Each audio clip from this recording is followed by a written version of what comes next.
good to buy two, like no one ever. We're back on the Kevin Kelly Show here on the Place to Be Nation. You can download us each and every episode on iTunes as well, and the numbers have been growing by leaps and bounds, and we expect the number to jump significantly because of our guest at this time. It's probably one of the most high-profile guests we've had when you think about what he's done. Not only is our guest the Ring of Honor World Television Champion and has held the title for more days than any other champion in ROH history, but he's also Ring of Honor World Champion and the first man to hold both titles simultaneously. And he's amazing. He just came off a 60-minute match this past Friday at Death Before Dishonor. He's Jay Lethal. He's our guest here on the Kevin Kelly Show. Man, it is a pleasure to have you here on the show, man. How you doing? What an introduction. It almost seems unreal for me. But thanks for having me, Kevin. I'm doing great. You, what a night Friday was. It was, I've called, I don't know, thousands of matches over the past 24 years. It was the first match I've ever called that went 60-minute draw. And it was the fastest. Nigel Carino and I all said to ourselves, this is the fastest 60 minutes ever. I can't believe how fast it went. Did it go fast for you, or was it a long 60? No, it was a long 60, definitely a long 60. Also, nowadays, the way that professional wrestling, the state it's in, it's risky business to have a match as long as the one we had this weekend. You really got to have, from a company standpoint, trust. A lot of trust in the people you're putting in the ring in that position. And Roderick Strong and myself are two of the greatest wrestlers who are active wrestlers at this moment. So I think the office, the powers that be who actually had that match take place, I think they were satisfied. I hope they were satisfied with the results. I'm not that big of a dirt sheets guy. Nowadays it's all about Twitter, so I've been getting nothing but great reviews on Twitter for the match that we just had, which was really cool to hear about. Yeah, it was again very well deserved, and it again very risky situation.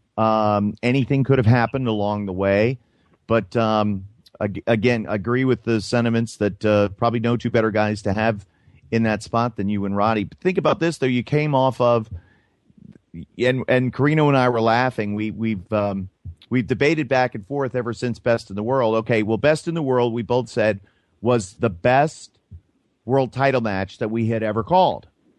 And now it's like, so now 1 month later, here's Lethal changing the conversation and making us doubt our choice. You didn't even give us much time to bask in that. It's like, wait, which was better, the draw or the win over Briscoe? Damn it. Oh, but man, that's awesome to even hear. That's awesome to even hear you say that. And really, we didn't. And both of us said, because it was our instant gut reaction, and I guess that's human nature, right? Oh my gosh, that was the best. Right. I just saw, whatever movie. Oh, that was the best movie ever. But it was like, okay, instant gut reaction. Best in the World was the best world title match we had called. Then the next day, it was like, gosh, we really don't want to say that, but dang it, I can't change my opinion yet. How do you feel a week later, Steve? I still feel the same way. Yeah, so do I. Let's go back to Best in the World, because it was a lot different than what we had this past Friday at Death Before Dishonor. To me, the coolest dynamic, not just the fact that you became the world champion for the first time, but that your mom and dad were there, and Jay's parents were across the way, diagonally opposite of them. What does that mean to have your parents be such a big part of your career in your life?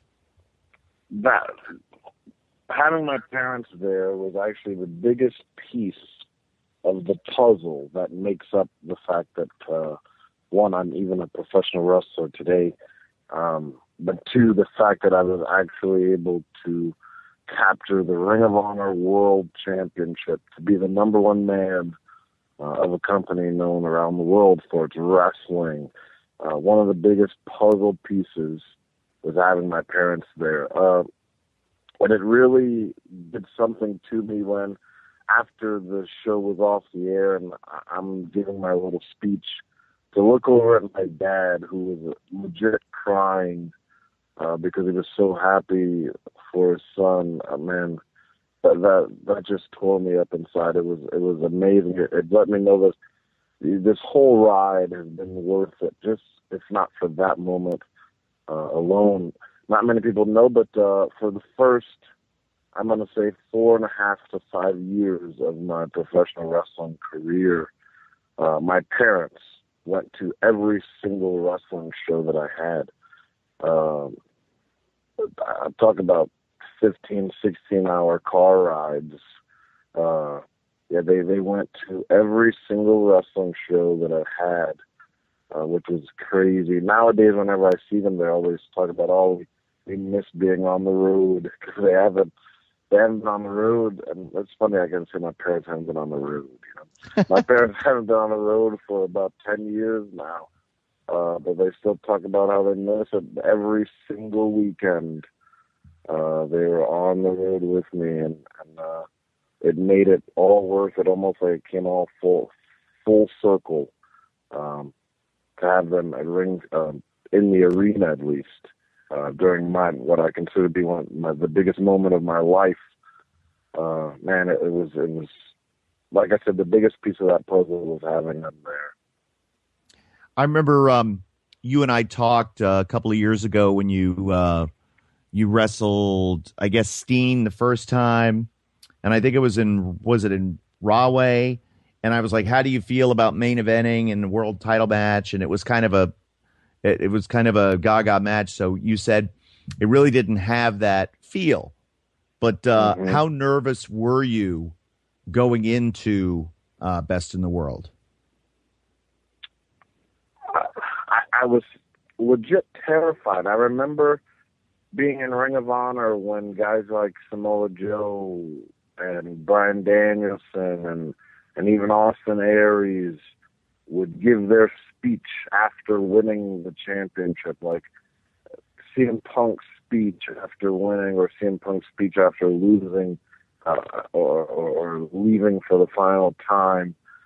I can remember thinking, one of these days it'd be cool if I get to have my speech, But in order to do that, man, so much pressure. I'd have to live up to the hype of everyone who's ever held that championship to get to deliver my speech, which was terrifying to me, because when I was in Ring of Honor the first time, I really felt like I didn't belong there. I felt like I didn't know enough to keep up with everyone else. Somehow I had slipped through the cracks, and someone allowed me to be there, and maybe they weren't paying attention to the little bit of knowledge that I had. It was just, I paled in comparison, I felt, to everyone else. And that made me super nervous too, thinking about, now you're going to have to live up to that. Everyone has held that championship. But Kevin, I tell you what, someone asked me, what's one of your goals? What now is left for Jay Lethal?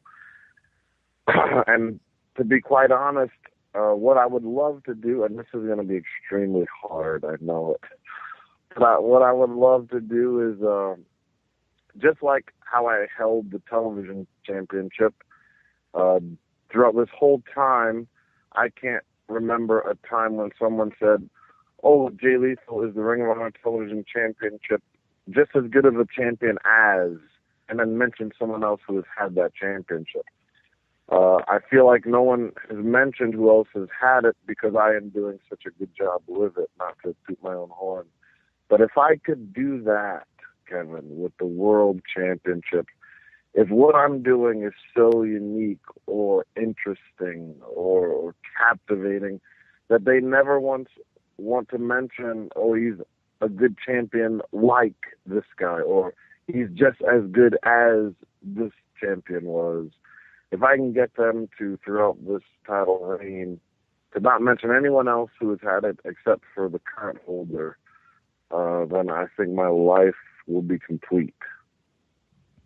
Well, it's you certainly are on the path to writing your own legacy as far as championship honors are concerned, because obviously you must be doing something good. You're the television champion. You're the world champion. You got the world by the balls right now. You're hanging with Dancing with the Stars. I mean, what's going on there? What's that young lady's name? I was trying to find it online as we were talking. I can't find it, but fans may not know this, but apparently one of the main dancers on Dancing with the Stars is a huge Jay Lethal fan, and like seek them out on Twitter, and I think they're a thing now. So get ready. Karina Smirnoff. I actually met her in the green room before one of my news appearances. She was she was up after me.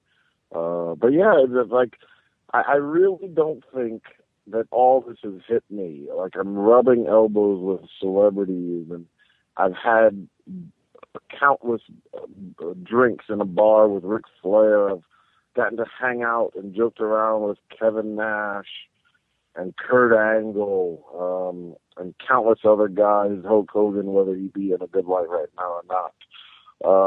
I really don't think it's hit me yet, just exactly what I've been able to accomplish and everything that I've done in what some people may call a short period of time. I think the day that I will finally realize everything that I've done will be one of those days where I can no longer wrestle. So maybe I'm sitting at home with a grandson talking about back in my day maybe, and then all of a sudden I'll have an epiphany of and it's a revelation looking back on everything that I did. And then my brain will explode, and then that'll be the life of Jay Lethal.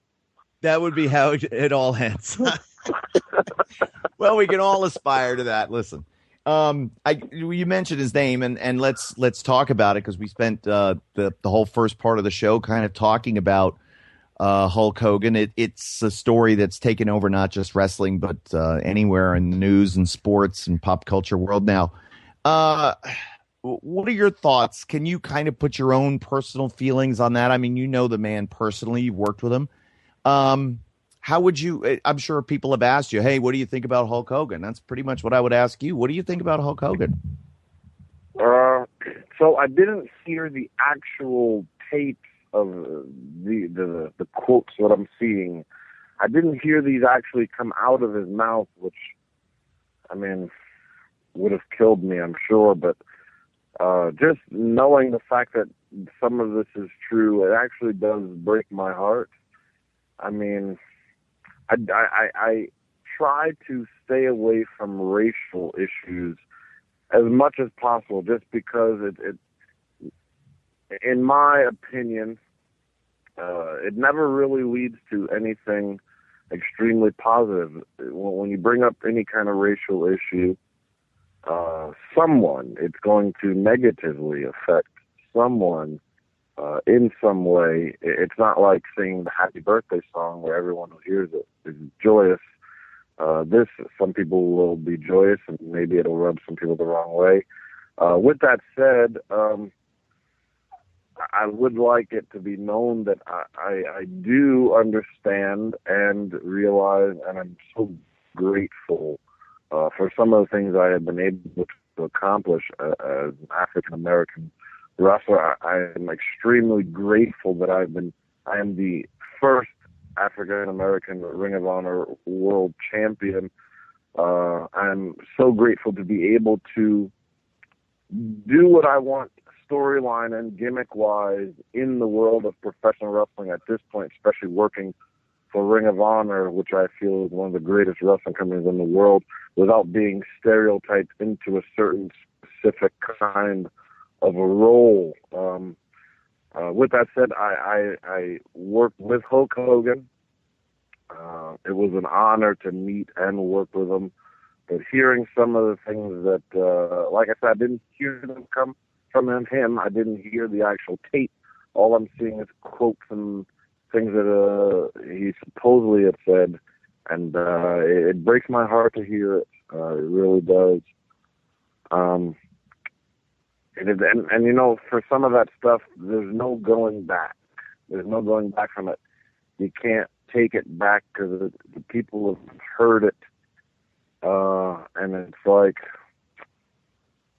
man, it's a really sucky situation for him. But yeah, when I heard some of the things that he had said, it really did hurt, especially since for most people, especially from my generation, not only my generation, but I'm just speaking because this is the generation I'm in, our love for professional wrestling, Hulk Hogan had something to do with it. So my world is wrapped around professional wrestling, and part of that reason is due to Hulk Hogan and what he has done for and in the business. Therefore, like I said, hearing some of those things after getting to work with him and meet the person that helped create your love for this business, it was a little heartbreaking.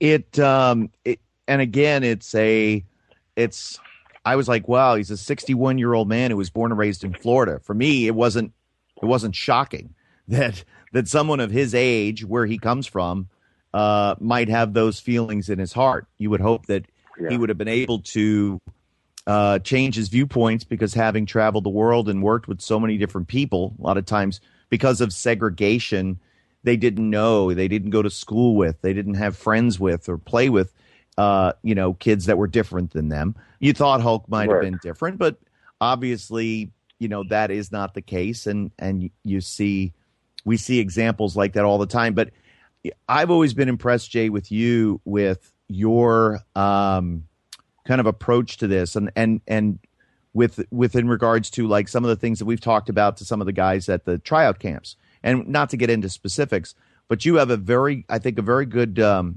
finger on the pulse of that, and it's not a sensitivity, but it's an awareness of kind of the big picture of things that maybe me or other people might take for granted or look past. But when you say, no, I'm not so sure about this because of this particular reason, you've opened up my eyes on more than one occasion. And I thank you for that, because that's how we all learn. We all learn from each other. That's the way I grew up. I was telling the guys at the early part of the show, two of my buddies grew up in the apartment that I lived in New York. They were, Walter Williams and Junior Jackson, man, they were two of my best friends. And it was the first time I think my dad had ever seen, it was like the first time he'd ever seen black people when I brought my buddies home. And I was like, no, these are my guys. I didn't even see color. It wasn't, they're just my friends. We're 7 or 8 years old. Right. And it's just how we think about it. You know what I mean? It's weird. But thank you for what you've shown me. I've learned some good things. Right, but we still, like you said, you weren't too surprised because of where Hogan was brought up and the time and everything. So with that said, I mean, it's just a matter of time. I guess, sadly, it's like a sad thing to think about or say, but is it just a matter of time before someone else slips up? Yeah. I mean, you never know. You think you know someone, but we don't really know them until we can see them behind their closed doors, not just backstage or at an after party for a show. Like I said, I was heartbroken, but then again, when you think about it, I never really knew Hulk Hogan or Terry Bollea. I never really knew them, because you don't really know someone until you see them behind closed doors, and not just one time either. It takes a while to know somebody. But I mean, and we never really knew him, and I'm sure he's not the only one who has these views, just because of the type of world we live in. But is it just a matter of time, Kevin, before someone else slips up and now they're in the boat with Hulk Hogan? Yeah, and like you said, there is no coming back, because right. and we see it with, and not to get down but we see it like in the NFL with cases of domestic violence and Ray Rice now petitioning, different teams to try to get back into the league. And it seems like a lot of doors are being closed to him. So who knows? Mm-hmm. But either way, it's sad, and maybe again, like with any tragedy, maybe somebody will learn lessons. I know I talked to a lot of the young guys that were backstage at the shows this weekend. Like, hey man, listen, whatever you do and say, trust me, it's going to get reported and it's going to get recorded, and somebody's going to know your business. So you better be mindful of anything you do or say, and whatever's in your heart is going to come out. 100%. So everybody's got to be careful. You got to be careful, Jay Lee. You can't be letting all that business out. That's. But hey, you're right. I got to be careful. Talk to me real quick. Yeah, you got to mind your business, and that's why you got Truth Martini, right? Because Truth keeps all that straight. He has been a hell of a assistant to you, and I mean that that's not the right word, but a friend and somebody that you have bonded with. And I mean, tell me about your relationship with Truth, who's been just an incredible boon to your career. Truth Martini. I actually didn't know Truth Martini existed until my second run here in Ring of Honor. And boy, when the minute I saw him, to say the least, almost was like love at first sight. The minute I saw him on camera, the way he was acting, it brought something out of me. And what it brought out of me was the fact that all these years I had wanted to be, and not to give away too much of wrestling, Kevin, but all these years I had wanted to be the bad guy, because it was so cool to be bad sometimes. Even with my run in TNA when I played the Black Machismo, I had wanted to be the bad guy who yells at SoCal Val and tells her, you're standing on the wrong side of the ring, stand over here, and like grab her by the arm and pull her here, and that was my ultimate vision for it. But I guess due to the fact that I'm such a good guy, it didn't work out that way. They saw it a different way, so we ran with it a different way. So for all those years, all the wrestling years that I ever had, which at that point was about 14, 13, I had been the good guy, and I had so badly wanted to be on the other side of the track, so to speak, as Ric Flair would say. You've jumped to the other side of the track. So I was ready to jump to the other side of the track, and when I saw Truth Martini, and I saw his work for the first time, I said, oh, this would be great. And of course, it didn't happen for a little bit. But then the cards would finally align perfectly, and then I'd be with Truth Martini. And I tell you, I'm having the time of my life. I think in wrestling, when it comes to wrestling, he's a genius. Outside of wrestling, people may think he's a little weird for his views. He's definitely a weird guy. But inside of wrestling, I think he's a genius. I'm in love with his work. And I think me and him together, and I've heard this before, oh, you don't really need Truth Martini. I feel like I could survive without Truth Martini, but together, I mean, we just create this magical thing. And he's just amazing. He's just, to answer your question, he's amazing. And again, the great appreciation for Truth is, I think now everybody is starting to get to see it. And we, at first, here he was, and the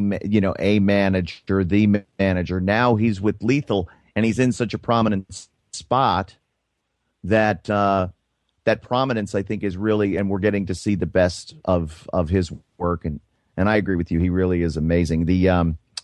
The one thing that a lot of people, of course, always know with Jay Lethal, not just great wrestler, all this, but the ability to do these voices and impressions that you've done, which was a part of your wrestling career for such a long time. Now, do you just do wrestling voices so well, or are you like the person who can hear a voice in a movie or on a TV show, and you can bring that back? Tell me about some of that talent that you have, because it really is amazing. Well, I attribute it to just hearing it for years and years and years. If I've heard someone for years and years, I think then I've got this good impression or imitation of them, then I can sound like them.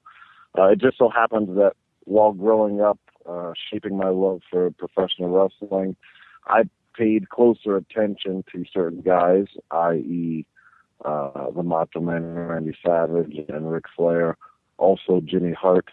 But yeah, some of these guys, they stick out in my mind, and I can't think of life without those guys because I focused on them for so long. And part of it in the beginning wasn't even that I tried to focus on them. They were just so good at what they did. They stood out to me. And that is part of how I can do these great impressions. Kevin, I don't know if you know this, but the Macho Man impression that I can do, I've always been able to do that one. And it was kind of widely known throughout the locker room anyway that I could do the Macho Man impression. Not too many people know that the way that my Ric Flair impression came about, the funny thing is I didn't even know that I could do a Ric Flair impression. The way I found out was I was with TNA at the time, and we had a UK tour. We were touring the UK, and on one of our off days, we all went to the bar. So I'm at the bar with the Dudley Boys. Like I said, I get to hang out with all these guys. It just hasn't hit me yet. But I'm in the bar with the Dudley Boys and Mr. Anderson. We're all with the whole locker room just hanging out.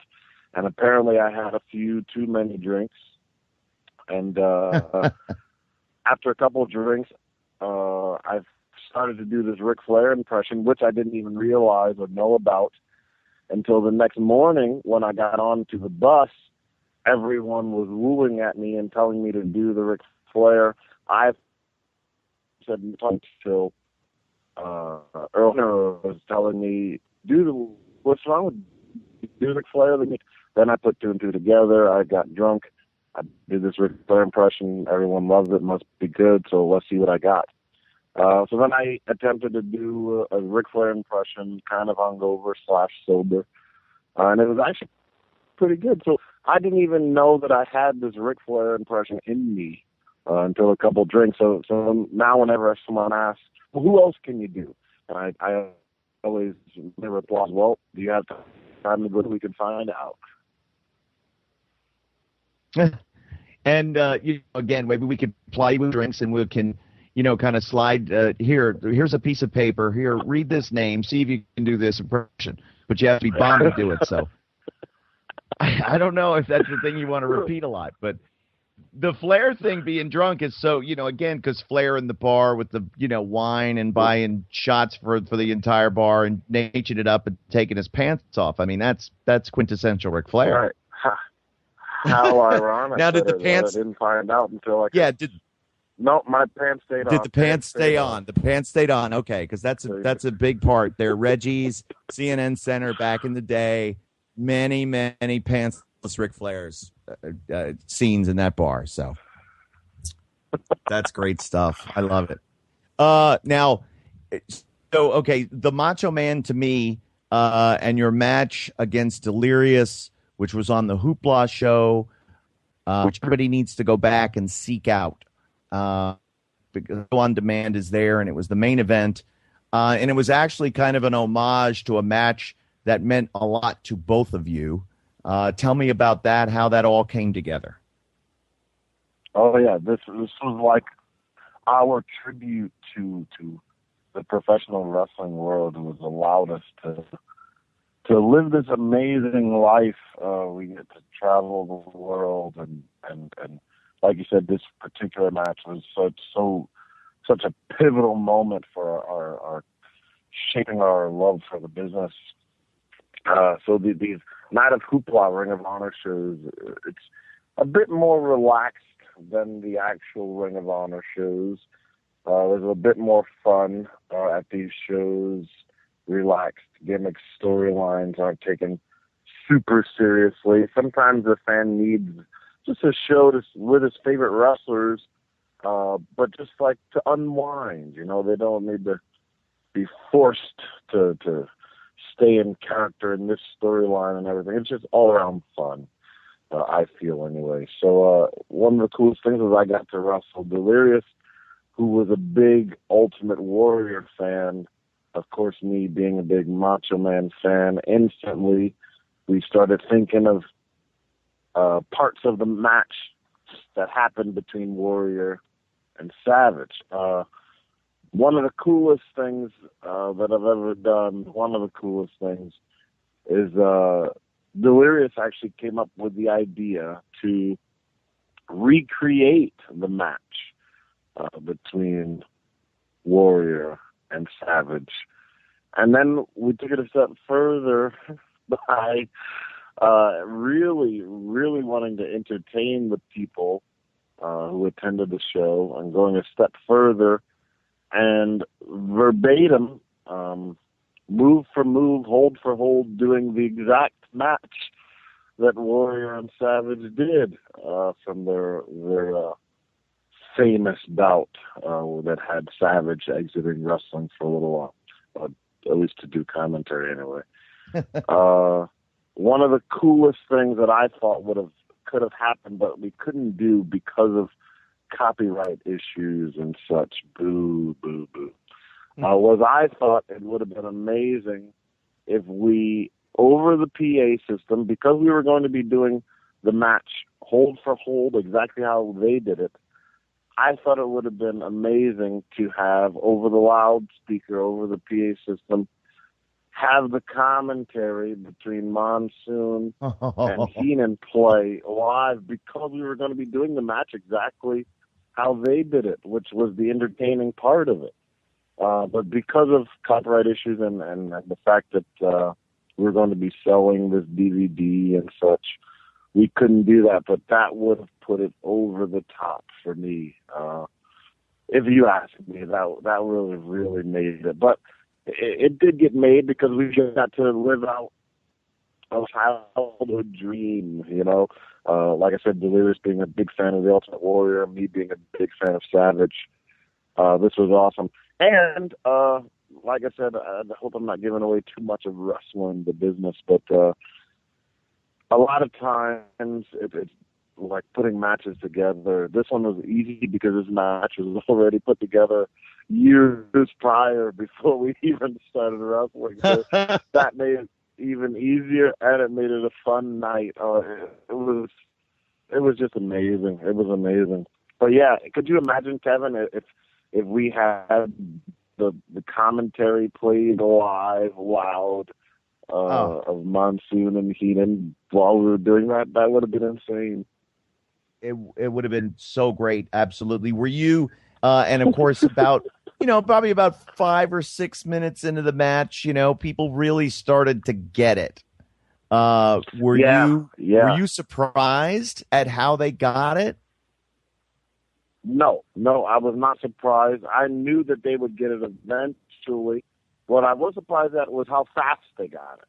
I didn't think they would catch on as fast as they did. That was very entertaining and heartwarming, and it really, as a professional wrestler, man, it really made me feel like, see, I'm not alone. I'm not the only one who pays so much attention to detail in these matches that happened years ago, and it just took 3-4 minutes for the people sitting here to watch to realize exactly what was going on. Everyone is connecting. It's such a great feeling.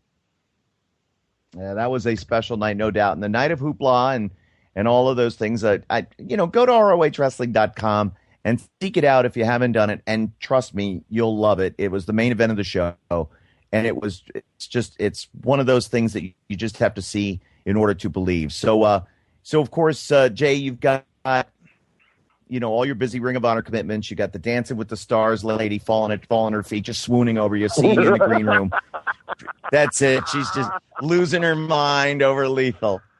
But are you training people now? Is that the word on the street? You've got your own wrestling school set up and you're doing the thing now? I am. I have my own wrestling school set up here in Florida, not too far from my house. Man, I love it. And you know, the funny part is, Kevin, I think that it's teaching people something that I know that they don't know. That's what I'm in love with. So if I was this great math wizard or like some great biologist, I would still have a school dedicated to teaching somebody something that I knew tremendous amount about, and they didn't. It just so happens that the thing that I know a good deal about is professional wrestling. But with that said, yes, I have a wrestling school down here in Florida. I'm on my 4th class right now, and it's going great. I love it.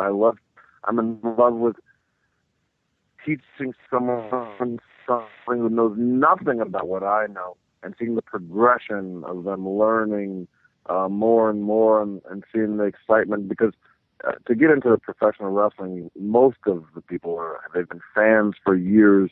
So they dream about this moment of being in the ring and being taught how to do it. And it's something about seeing their eyes light up or seeing the excitement in their face because they're about to do something that they had only dreamed about for years. Man, it's such a cool moment that you get to help shape someone's wrestling career, or at least the start of it anyway. You trained at probably one of the more nondescript locations. Mike Morgan was your trainer at the Ace School there in New Jersey, and you had a lot of teachers and trainers along the way. But whose style as a teacher, as a trainer, would you say you probably most emulate? Who do you kind of bring with you the most to your classes? Actually, I trained for Mike Morgan. I didn't train under him. Mike Morgan was a buddy of mine who I had met in Jersey. He ran a wrestling promotion and an open gym, and I was there often. And then he asked me if I wanted to be a trainer there, and then we became. I got the story all wrong then. Yeah. In fact, one of the trainees that I trained at Mike Morgan's facility when I was his head trainer in New Jersey was AJ Lee, actually. That's right. But to answer your question, which style of trainers, because I did have a few trainers. There's been a few people I've trained under. But I most emulate my training regiment after Mikey Whipwreck, who paid so much attention to detail and was a big stickler for safety, just above and beyond the call of duty for when it comes to safety.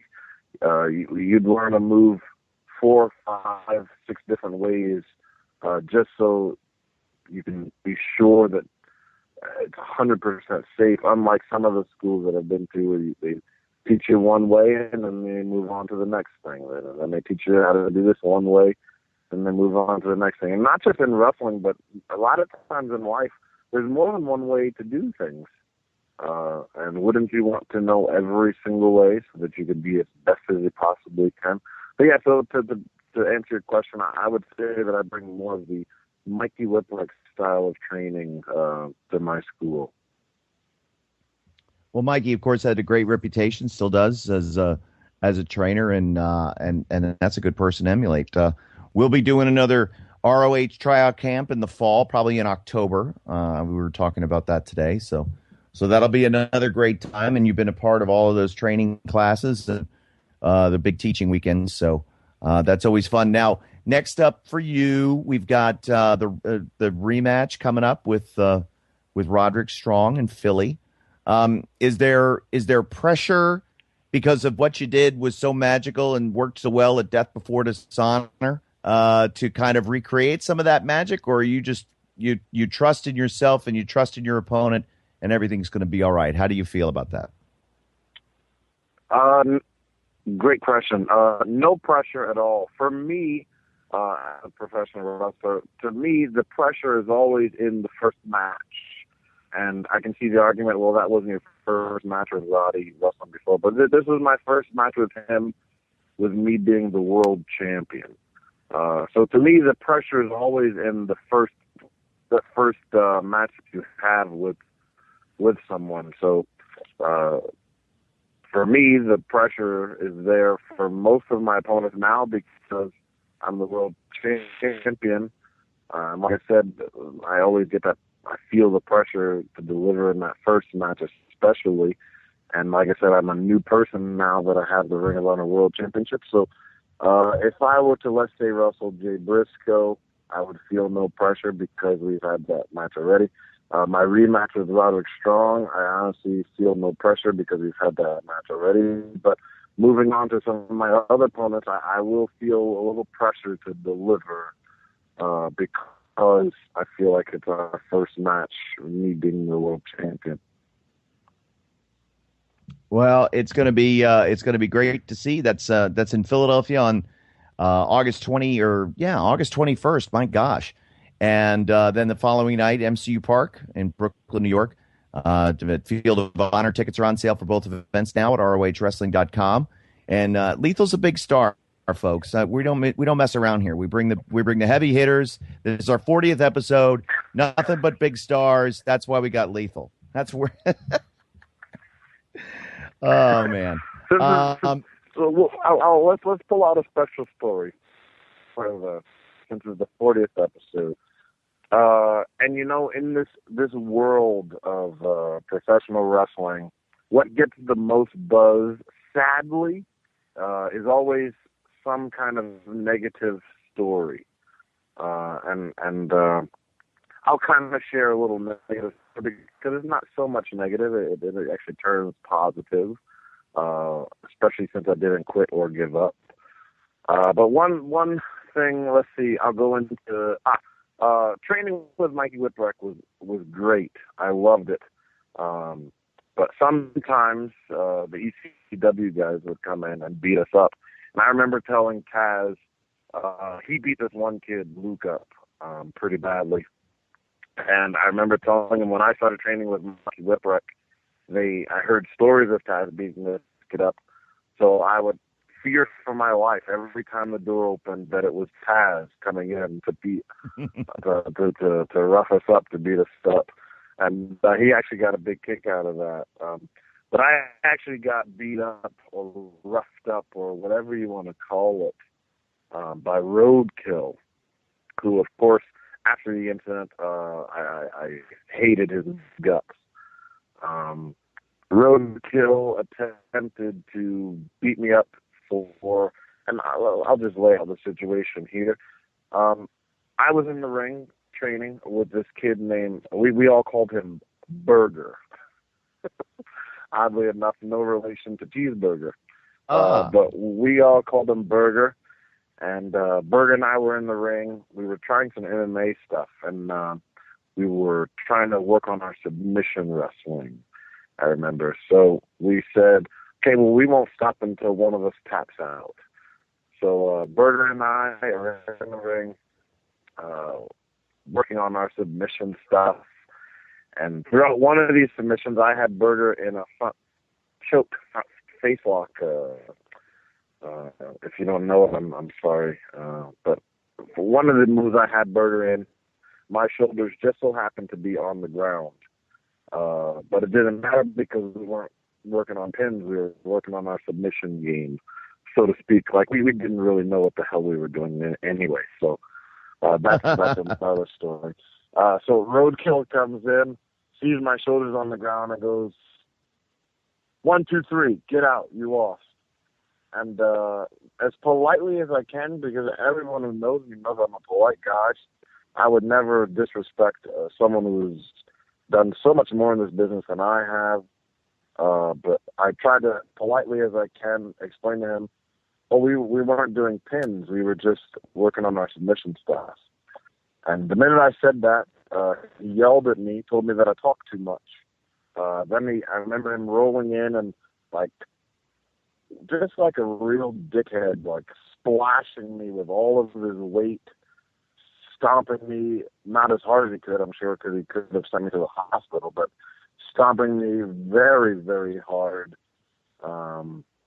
What else did he do? He gave me these clubs to the side of the head, very reckless and unprotected, just not trying to take care of me at all. He was obviously angry and upset. And I always say, like, well, that's like a negative story. To this day, I hate Roadkill's guts, because that's, I mean, even if he were upset at me, that's still never not the way you. Someone thinks that you're trying to work with them, they're giving you their body, and you're trying to be a dick about it. Well, anyway, I didn't quit and I didn't give up at that moment, even though I realized what was going on. So I remember thinking, I can't leave. I got to be tough. I don't want anyone to think that I'm just anything less of a man if I beg for mercy or try to get out. So that lasted about 10 seconds, 10, 15 seconds, but it felt like 5 minutes to me, of course. But the one thing I took from that is I have never and I will never, especially at training when teaching someone how to do this great and fun thing called professional wrestling, I'll never take advantage of someone.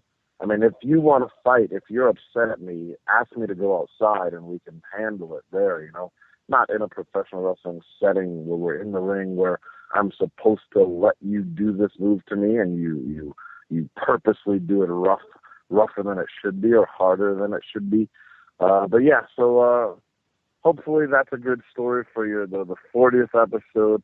Like I said, unfortunately in the wrestling business, the coolest stories, the stories that get the most buzz is anything negative, unfortunately. And that's like that for a lot of things nowadays. But that negative little story actually turns positive. Like I said, I'd never do that. I make sure that everyone is protected, especially when they're learning, especially at my school. I go above and beyond to make sure that safety comes first.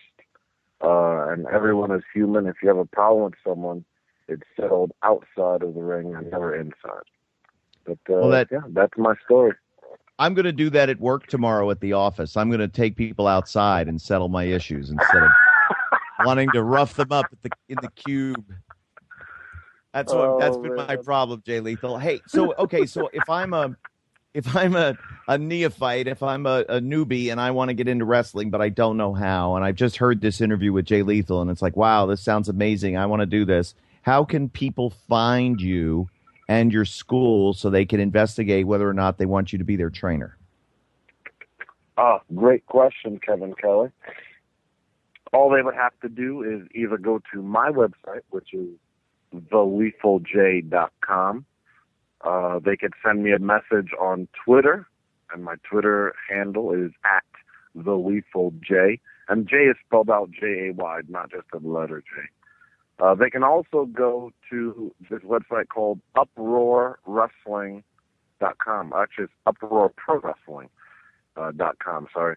I've actually partnered up with an indie promotion down here in Florida so that once I'm done training you, you automatically have a wrestling promotion who will book you on shows, because not too many people realize once you are trained and you become a professional wrestler, to get those first few bookings, that's one of the toughest things to do. And we kind of already have that one in the bag. If you train with me, the minute you're done, you already have this wrestling promotion willing and ready to book you to help you hone your craft or become a better wrestler. So one more time, that's uproarprowrestling.com or thelethalj.com, or you can send me a tweet. My Twitter handle is @thelethalj. I have my Facebook. You can Facebook me. I have a Jay Lethal Facebook. The world nowadays is surrounded by social media, so it's always cool. There's always a way to get a hold of somebody. Yeah, and especially if you're on Dancing with the Stars and you see Jay Lethal in the green room, double leg dives you. That's what happened. I heard all about it. Well, hey, listen, I just hope I get invited to the wedding, whenever that is, because that will be something else. Her name is Karina Smirnoff. Just a beauty. She's absolutely beautiful. I don't watch Dancing with the Stars And I remember I remember posting some pictures because she wanted to take a picture with the belt. And I remember Steve Corino losing his mind because he's actually a big fan of Dancing with the Stars. And he knew all about this woman who I unfortunately didn't know. But I have been researching now because, like I said, when I met her, she's absolutely beautiful, great shape, great dancer. But yeah, Jay Lethal is a little smitten. Maybe I'll ask Karina to join the House of Truth. Oh, that would be awesome. That would be awesome. I would love it. We could dance to the ring. Oh, that's exactly what the program needs. That's all we need. Well, Jay, hey, listen, I want to thank you. I want to thank you for your time. I want to thank you for coming on the show. And thanks for making my job so easy as a commentator, because what you do each and every time, no matter the opponent, no matter the situation, you just make my storytelling abilities come out, because, again, what you put forth is so great. So thanks for all of that. You. I appreciate that. And just keep doing the thing, man. You got it. You're on the way. Thanks for having me, Kevin. If anybody's listening, thinking about coming to my wrestling school, just do me a favor before you do. Send Roadkill a message. Thanks for beating up Jay Lethal to make my training better. Yeah, that's right. They will be sure to thank. We'll scratch Roadkill off the potential guest list. He's right out, not coming on the Kevin Kelly Show. And we'll be back with more on the Kevin Kelly Show right after this.